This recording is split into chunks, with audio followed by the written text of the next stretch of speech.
کہتے ہیں ایسا رستہ جس میں کوئی شک و شبہ نہ ہو، اور اصطلاح میں شریعت اس رستے کو کہتے ہیں کہ جو اللہ رب العزت نے اپنی مخلوق کے لیے زندگی گزارنے کا واضح کر دیا ہے۔ تو ایک بات تو ہمارے سامنے آ گئی کہ زندگی شریعت کے مطابق گزاریں گے تو کامیابی ہے، اور اگر نہیں گزاریں گے تو خسارہ ہے۔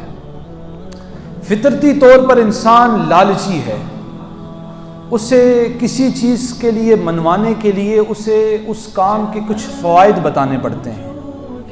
یعنی آپ کوئی کاروبار کرنا چاہ رہے ہیں تو اس سے پہلے کچھ نہ کچھ اس کے فضائل بتانے پڑتے ہیں، اس کا پرافٹ بتانا پڑتا ہے کہ اس کے اندر 50% جو ہے وہ پرافٹ ہے یا 100% پرافٹ ہے، تو پھر انسان کہتا ہاں یہ کام اچھا ہے، میں یہ کر لوں گا۔ اب شریعت کا کام بھی ایسا ہے کہ جب ہم بتائیں گے کہ اس میں اصل ہمارا فائدہ کیا ہے، ہمیں اس میں ملے گا کیا، تو پھر انسان تھوڑا زیادہ کوشش کرتا ہے، تھوڑی زیادہ محنت کرتا ہے، تھوڑی زیادہ اپنی فکر ظاہر کرتا ہے۔ شریعت کے مطابق زندگی گزارنے کا ایک فائدہ تو یہ ہے کہ اللہ رب العزت کل قیامت کے دن انسان کو جنت جیسی نعمت عطا کرتے ہیں۔ ایک فائدہ یہ ہے۔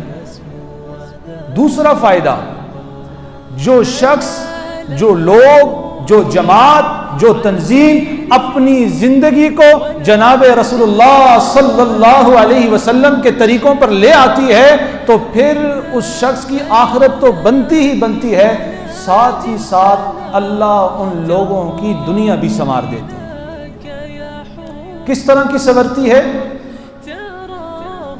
اگر اسلامی قانون ہو، اس اسلامی قانون میں ایک چھوٹا سا بچہ ہو تو وہ زندگی کیسے بچے کی سنوارتی ہے شریعت، کہ حضرت عمر فاروق رضی اللہ تعالیٰ عنہ کا دور ہے اور ایک گھر کے باہر سے گزرتے ہیں، ایک بچے کے رونے کی آواز آتی ہے۔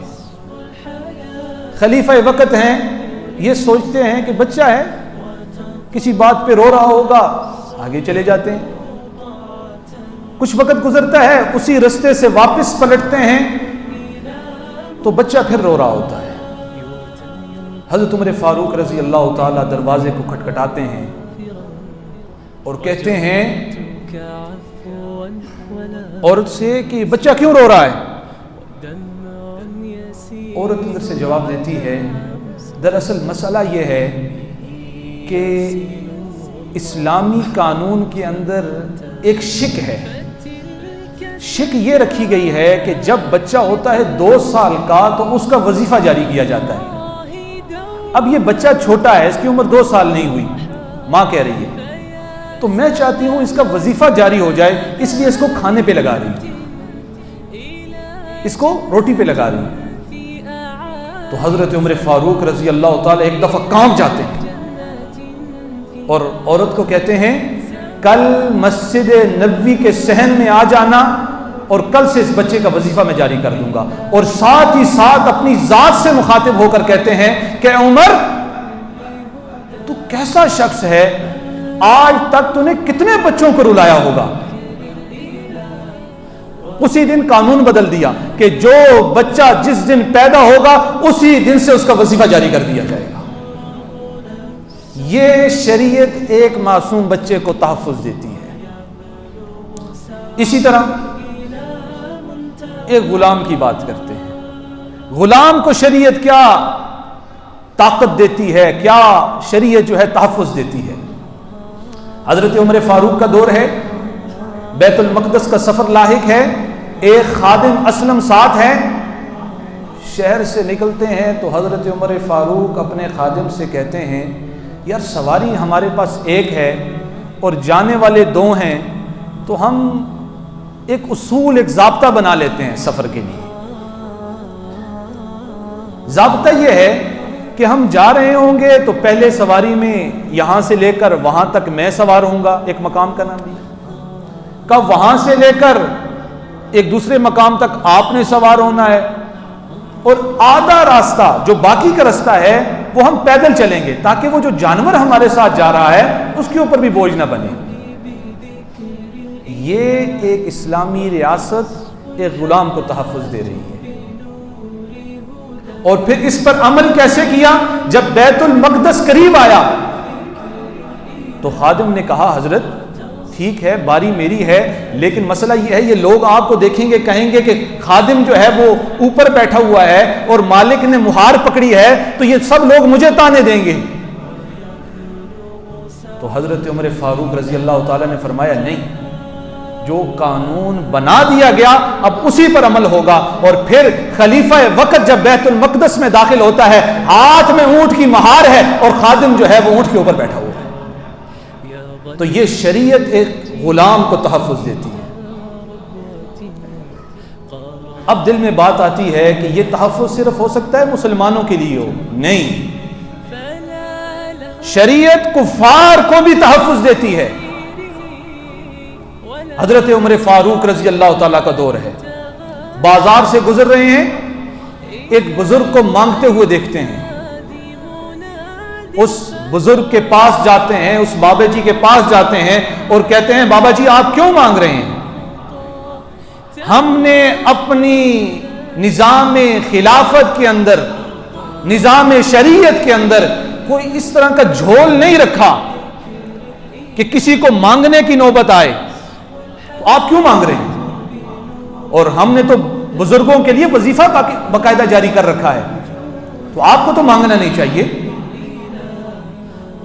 تو وہ آگے سے بزرگ کہنے لگے میں دراصل ایک یہودی ہوں.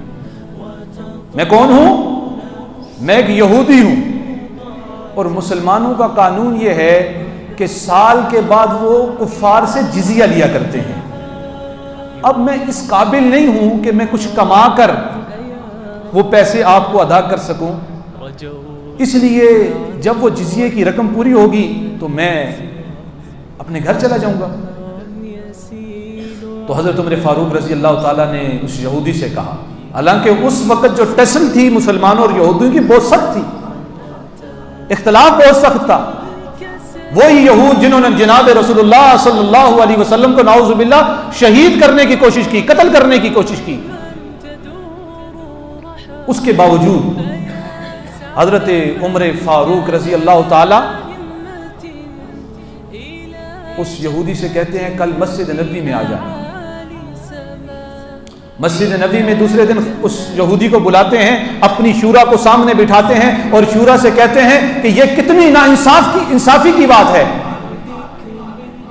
کہ یہ غیر مسلم یہودی جو ہے جب جوان تھا تو ہمیں کھلاتا رہا، جزیہ دیتا رہا، اور اب یہ بوڑھا ہو چکا ہے اور ہم اس سے پیسے لیتے رہیں اور یہ گلیوں میں مانگتا پھرتا رہے. اور اسی دن سے قانون میں ترمیم کر دی اور کہا کہ جو بابا یا جو بزرگ کمانے کی حیثیت نہیں رکھتا یا کما نہیں سکتا اس شخص کا کسی قسم کا جزیہ نہیں ہوگا. اس کو جزیے سے معاف کر دیا اور ایک قانون بنا دیا گیا. اب جب شریعت آتی ہے تو وہ بچے کو بھی تحفظ دیتی ہے، وہ بڑوں کو بھی تحفظ دیتی ہے، وہ غلام کو بھی تحفظ دیتی ہے، وہ کافر کو بھی تحفظ دیتی ہے. لیکن معذرت کے ساتھ آج تک ہم نے اس کے لیے کوشش ہی نہیں کی. اتنی خوبصورت چیز ہے شریعت. تو آپ خود اندازہ لگائیں، ایک کام میرے اور آپ کے اکابرین کا تھا، بزرگوں کا تھا، اسلاف کا تھا، انہوں نے ایک علیحدہ ریاست بنا دی پاکستان کی صورت میں، اور ایک کام ہمارے ذمے چھوڑ دیا کہ اس ملک کے اندر تم نے اسلامی قانون کو نافذ کرنا ہے. الحمدللہ نہ جانے کتنی ماؤں نے اپنے لخت جگر، کتنی بیٹیوں نے اپنے والد، اور نہ جانے کتنی عورتوں نے اپنے سرتاج اس ملک پر وار دیے صرف اسی آرزو کے حصول کے لیے کہ ایک اسلامی فلاحی ریاست بنائی جا سکے. الحمدللہ ثم الحمدللہ وہ اپنے مشن میں کامیاب ہو گئے. لیکن ایک سوال آپ سے بھی ہے کہ کیا جب بر صغیر ہند و پاک ایک ملک تھا تو کیا وہاں پر مسجدیں بنانے پر پابندی تھی؟ کیا مدارس بنانے پر پابندی تھی؟ یا نمازیں پڑھنے پر پابندی تھی؟ یا اسلام کے اوپر عمل کرنے پہ پابندی تھی؟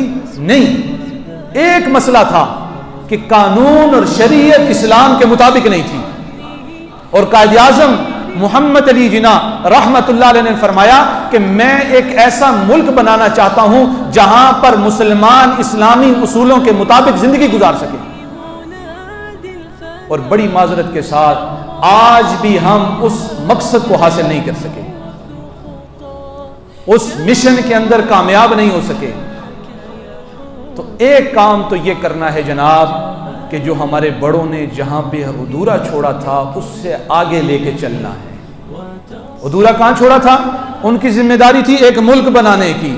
یہ 7.5 لاکھ مربع میل جو پاکستان کا جغرافیائی سرحدات ہیں وہ انہوں نے ہمیں دے دی۔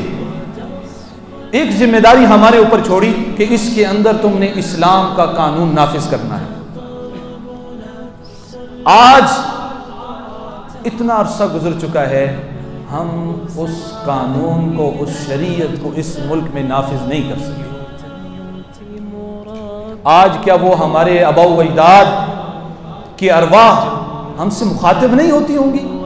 ہم سے پوچھتی نہیں ہوں گی کہ جناب ہم نے تو آپ کو بہت بڑی ذمہ داری دی تھی، ہم نے تو خون بہائے تھے، آپ کو تو خون بہانے کا نہیں کہا تھا، آپ کے ذمہ تو چھوٹا سا کام لگایا تھا، بس آپ قانون بناؤ۔ لیکن معذرت کے ساتھ آج تک ہم نے یہ طے ہی نہیں کیا کہ ہم نے اپنی زندگی اسلامی اصولوں کے مطابق گزارنی ہے۔ اور جس حد تک قانون بنے ہیں ان کی نوعیت بھی آپ کو میں ایک مثال کے ساتھ سمجھا سکتا ہوں۔ آپ کے ذہن میں آئے گا کہ یار ہمارا تو 1973 کا قانون پاس ہو چکا ہے، جو اسلامی قانون پاس ہوا ہے، قرآن و حدیث کا قانون پاس ہوا ہے، تو آپ کیسے کہہ رہے ہیں کہ جو ہے قانون نہیں بنا؟ جناب اس کی قانون کی حیثیت اس طرح کی ہے کہ ایک بادشاہ گزرا ہے، اس کا نام تھا منصور۔ اس کو ایک شاعر کے اشعار بڑے پسند آئے، ابن حرمہ کے اشعار بڑے پسند آئے، تو بادشاہ نے کہا وہ آج تو جو مانگتا ہے مانگ، میں تجھے دینے کے لیے تیار ہوں۔ تو وہ جو شاعر تھا اس نے کہا کہ بادشاہ سلامت، مجھے دراصل شراب پینے کی عادت ہے، تو آپ مدینہ کے عامل کو یہ خط لکھ دیں کہ جب میں شراب کے نشے میں ہوں تو مجھے پکڑا نہ کرے۔ بادشاہ چونک گیا، یہ کیا کہہ رہے ہو؟ یہ تو اللہ کی بنائی ہوئی حد ہے، اس کو ہم کیسے چھوڑ سکتے ہیں؟ یہ تو اللہ کا قانون ہے، اللہ کا قرآن ہے، حد تو جاری ہو کے رہے گی۔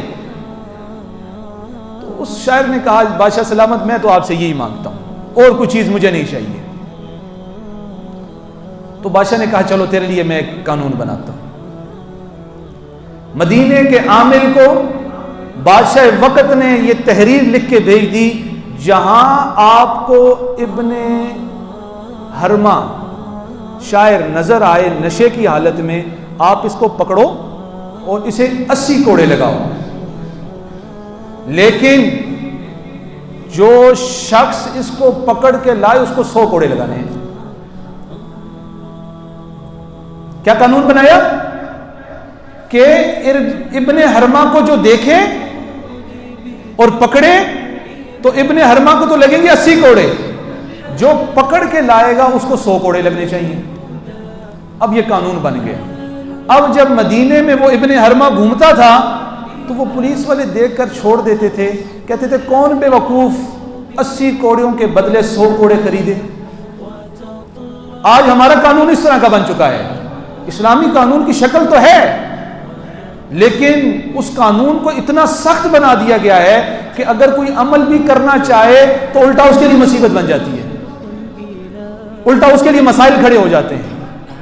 تو پہلی کوشش اور کاوش یہ کرنی ہے کہ ہم نے اسلامی قانون کو نافذ کرنا ہے، وہی قانون جو جناب رسول اللہ صلی اللہ علیہ وسلم کے دور میں تھا۔ ایک کوشش یہ کرنی ہے، اور اس کوشش میں سب سے پہلا کام یہ کرنا ہے کہ ہمیں متفق ہونا ہے، اتحاد کرنا ہے، جماعت بنانی ہے۔ دیکھیں نا جناب رسول اللہ صلی اللہ علیہ وسلم جب تک 313 پورے نہیں ہوئے تھے نا، تب تک دعوت دیتے رہے، تب تک پیغام دیتے رہے، لیکن جب ایک جماعت بن گئی تو پھر فضائے بدر پیدا ہو گئی. جیسے اقبال نے کہا نا، تو فضائے بدر پیدا کر، فرشتے تیری نصرت کو اتر سکتے ہیں قطار اندر قطار. اب بھی کہ ابھی بھی اگر ہم مل جائیں، متفق ہو جائیں، اتحاد کر لیں تو پھر اللہ کی مدد آئے گی. فرمایا ید اللہ علی الجماع، کہ میری نصرت، میری جو مدد ہے وہ جماعت کے اوپر ہے، ٹوٹے ہوئے ٹولوں کے اوپر نہیں ہے.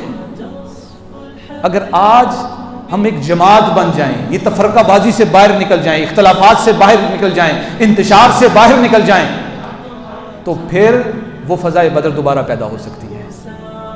وہ کامیابیاں، وہ عروج، وہ بلندیاں، وہ تمام طاقتیں جو اللہ نے مسلمانوں کو دے رکھی تھی وہ واپس پلٹ کے آ سکتی ہیں. لیکن اس کے لیے پہلی چیز یہ ہے کہ کم از کم پہلے میں اپنے دل کو تو اس بات پہ رضامند کر لوں، ہاں مجھے اسلامی قانون چاہیے. پہلا سٹیپ یہ ہے. دوسرا سٹیپ یہ ہے کہ ہم سب متفق ہو جائیں، ہم اتحاد کر لیں، ایک دوسرے کے ساتھ مباحثہ کریں.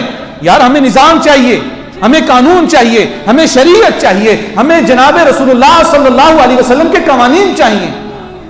کون سے حضرت محمد مصطفیٰ کہ جن کے آخری وقت ہے، فرشتہ جان لینے کے لیے آیا ہے، تو رسول اللہ صلی اللہ علیہ وسلم نے فرمایا کہ جا کے پوچھ کے آؤ میرے بعد میری امت کے ساتھ کیا حشر ہوگا. اللہ کی طرف سے فرشتہ آتا ہے اور اللہ کی طرف سے جواب ملتا ہے کہ محمد صلی اللہ علیہ وسلم آپ کے بعد آپ کی امت کو میں رسوا نہیں کروں گا. ایک پہلا مرحلہ. اب رسول اللہ صلی اللہ علیہ وسلم خوش ہیں. فرشتہ جان نکالنے کے لیے ہاتھ سینے پہ رکھتا ہے. رسول اللہ صلی اللہ علیہ وسلم کو تھوڑی سی تکلیف محسوس ہوتی ہے. تو آپ صلی اللہ علیہ وسلم اس فرشتے سے کہتے ہیں کہ یہ تکلیف میری امت کے ہر مسلمان کو ہوگی. کہاں یا رسول اللہ، یہ تکلیف تو ہر مسلمان کو ہوگی. تو رسول اللہ صلی اللہ علیہ وسلم نے فرمایا اس فرشتے سے کہ میری امت کی جتنی تکلیف ہے وہ آج ایک محمد پہ ڈال دو،